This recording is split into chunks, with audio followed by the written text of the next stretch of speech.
At 13 June 1994, in San Antonio City, at the state of Texas in America, Barkley family called the police and told them that their son Nicholas is missing, and directly the investigation started. The police knew that the last place Nicholas existed in was a basketball court with his friends.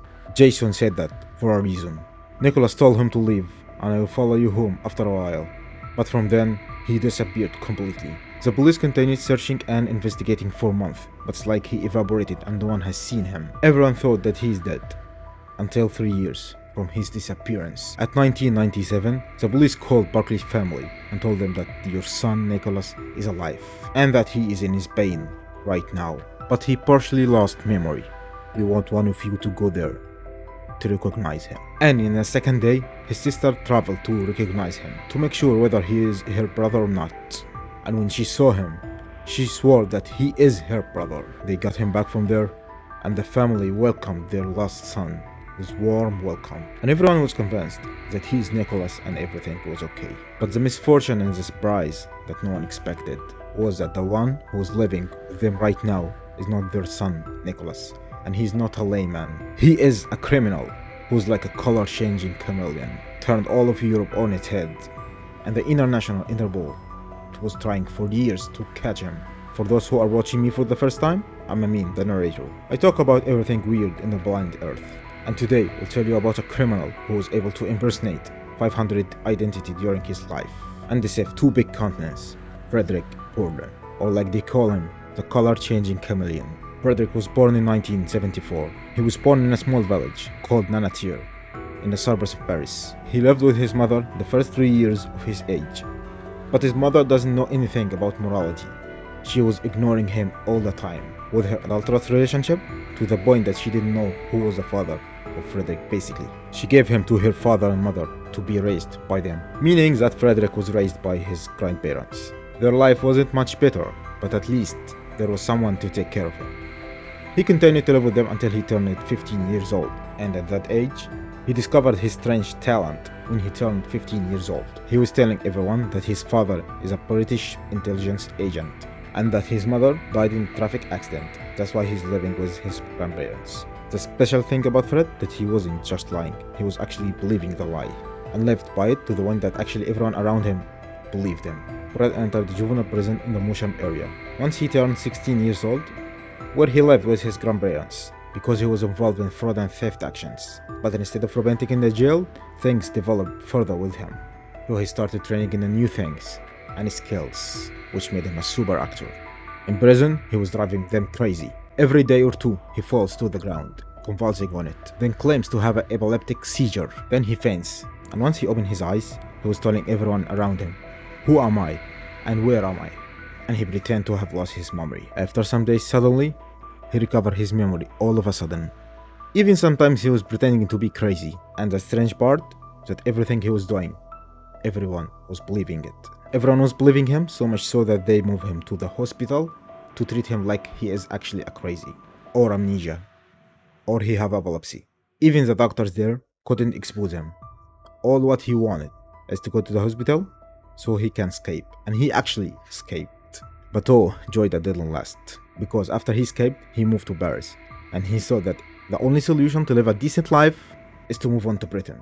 So tactfully and calmly, like he did nothing, he went to the police station in Paris and told them that my name is Jamie Seal, a young British man who's lost here, and I hope you help me to return to my home. But as soon as the officer started talking to him in English, Fred kept silence. His voice didn't come out because he didn't know how to speak a word in English. At that point, they discovered the lie and he got arrested, and they knew his true identity. Then they brought him back in the prison. But this time, they put him in a prison in Paris, and there he played the same games. And he fooled everyone. Then they moved him to the hospital again, and he deceived the doctors. Then he escaped after spending 2 years in prison. It doesn't matter how he escaped from prison. The important thing is what he did after he escaped. During the period that Fred was in prison, he got to know Spanish and English prisoners, and he became fluent in English, and also his Spanish became acceptable. After he got out of prison, he kept impersonating many identities and kept getting exposed till he became wanted all over France, and his face became known and he got exposed. So he went to the border and traveled to Spain on foot. And there he started a new life, and also with new identities, until the perfect opportunity appeared to achieve his dream and travel to America. At that time, it was December 1997. A magazine fell into his hands, telling a story about a teenagers missing in America. And teenagers mean Fred's game. And while he was looking to a picture of missing people, he saw a picture of a teenager who is missing from 3 years and 4 months. His name is Nicholas Parkley. Who is Nicholas? The teenager I told you about at the beginning of the story. Fred saw that he looks a little like Nicholas, so he searched more about the topic and he brought more pictures of Nicholas. The problem is that Fred's eyes was brown and his skin tends to be darker and his hair was black, while Nicholas the missing teenager, his eyes was blue, his hair was blonde and his skin was white. The second thing, that on Nicholas' body there is 3 tattoos. But it's solved. Nothing is difficult for Frederick. On that same day, he went to a tattoo artist, then asked her to tattoo the same tattoo that Nicholas has. And he dyed his hair to be blonde. And he said he will figure out a way for the eye color later. Anyway, he called the police station and told them that he is a lost American. And he said, let us see what will happen. When he called them, he told them that he is a young teenager called Nicholas Parkley and he is lost and he needs help. He said to them that he is from the United States of America and that he lost his memory and everything gone from his mind. He doesn't remember anything other than his name and some stuff. So please contact the relevant authorities to help me and get me back to my family. After he closed the line, he waited a while, and to make sure whether the police fell for it or no, he called them back after an hour. And during this time, the police was in contact with the National Center of Missing Children, and indeed turned out what he said to be true, and there's a teenager missing with that name. When he contacted them again, it was clear that they fell for it, and everything was okay. At that time, he decided to give himself up, and then when he went to them, the news turned the world upside down. They moved him immediately to the American embassy, and there he got treated the best treatment. And in the second day, Nicholas' sister came to recognize him. And the surprise that once she saw him, she said that I knew that I would see you again. And she swore that this is her brother. Someone among you is asking, what about the eye color? Well, let me tell you that Fred already planned it. When they investigated him at the embassy, he said that an organ trafficking gang kidnapped him. Then he started crying and talking to them. How did they put a burning substance on his eyes, which made its color change? And because of that, his eyes became brown. And he told them that a lot had happened to him, and he doesn't remember it, but he doesn't forget the pain. And also because of many experiments happened to him. Even his American accent became worse. Now after the embassy confirmed that the one standing in front of them was Nicholas, they gave him American passport, and they moved him and his sister back to Texas. And there, his family celebrated him, welcoming him with warm welcome. And they continued like this for a whole year. And the brown-eyed man, no one doubted him, and they treated him like he is a real Nicholas. The only thing that he was always afraid and nervous about was that the real Nicholas appears again. But this possibility is impossible, because this man was disappearing for 4 years, and he definitely dies. What helped more, that Nicholas' mother gave him her son's diary, and everything belongs to him. In addition to a box contains all the memories of her son, so he memorized it well, to impersonate it perfectly. He knew that he is supposed to live as Nicholas forever. Except there was a detective in the FBI, she ruined everything on him. After Fred arrived to America, he tried by every way to avoid investigation. He used to go to psychological therapy sessions to recover his memory. It was casual that those sessions remained for a few months. But Fred was intelligent. He took advantage of it. He told everyone that he is not getting better, and he continued treatment for a year. Of course, he was doing this to avoid the investigation with the FBI. Anyway, after all this time, a detective called Nancy Fisher asked to meet him in a restaurant, and she told his family that I will not investigate him, and I will not pressure him with anything. I want to eat with him some donuts and have a chat, but I have to talk to him because it's important. He could give us information that lead us to the gang or solve some crimes. And indeed, it happened what she wanted, and she met with Nicholas, the brown-eyed man, in the restaurant. Before the meeting takes place, Nancy looked at the topic of changing the color of the eye, and she found studies ensures that this is impossible.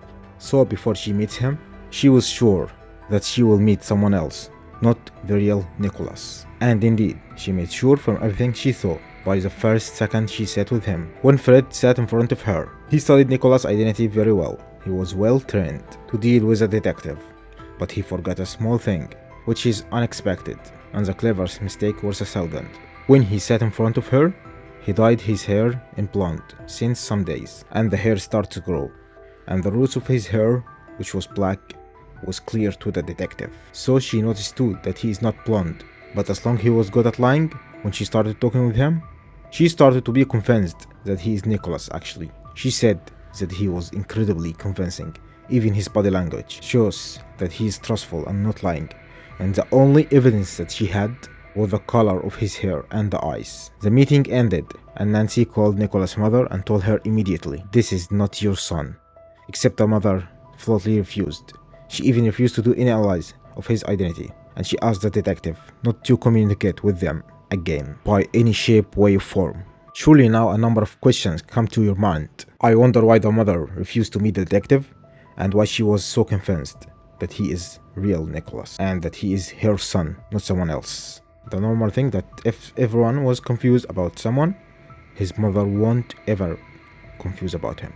The most important than that the pictures are clear, that the likeness between Nicholas and Fred are very weak. Or let's say there wasn't a likeness even, and the whole period which Nicholas was missing in, only 3 years. Is it possible for him to change his shape to this extent and his mother forget him? Is it possible that his family is not surprised from the color of his eyes and his hair, and they didn't even adopt him once? That confused the detective.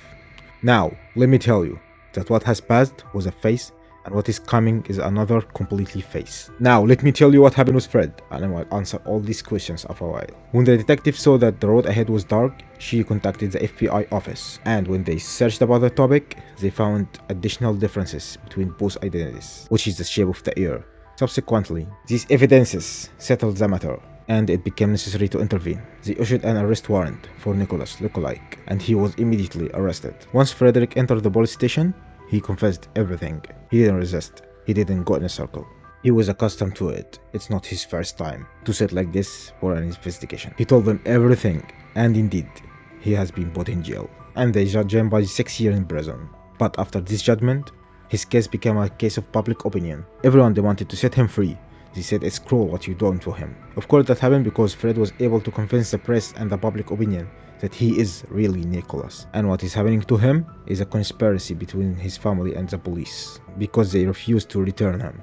At that time, the FBI had to uncover his identity and his file in front of everyone, and everyone was shocked by the number of identities he embodied in his life, and by how many times he was imprisoned. Now Fred in prison, we will return to him back later. And now let me tell you what happened with his family. Detective Nancy, when she told the story to her colleague Charlie, he told her that surely this family is hiding something.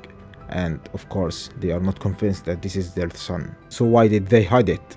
And made everyone deluded that their son is back and everything is fine. Here, they decided to investigate the matter, but quietly and cautiously, because Barkley family don't doubt about it. Once they started the investigation, they noticed a very mysterious and strange way of behavior from someone, whom I told you at the beginning of the video.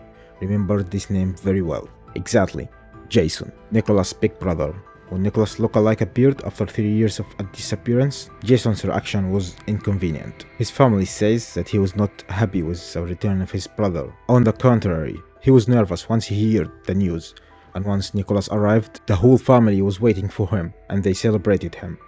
As for Jason, he traveled a day ago to another city, and he never communicated with his brother. And after more than a month, after all his family put pressure on him, he came to see his brother. It was clear that he was nervous and afraid. But once he saw his brother and greeted him, he was very surprised.